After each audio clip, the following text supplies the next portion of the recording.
సన్నివేశాన్ని మనం చూడగలుగుతూ ఉన్నాం. ఆ అందరికీ అన్ని వైపులా అర్చక స్వాములు ఆ మాంగళ్యాన్ని దర్శింపజేస్తున్నారు. అంతా కూడా సేవించండి.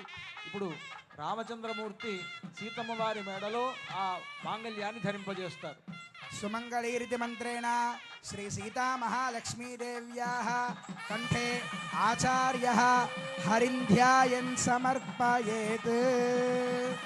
ఓం సుమంగళీర్యం వధూరిమాగుం సమేత పశ్యత సౌభాగ్యమస్యై దత్వాయాధాస్తం విపరేతనా. మాంగళ్యధారణ ముహూర్త సుముహూర్తోస్తు భవంతో మహాంతో అనుగృహంతు. మాంగళ్యధారణ ముహూర్త సుముహూర్తోస్తు. మాంగళ్యధారణ అయిన తర్వాత వారణమాయిరం అని కార్యక్రమం.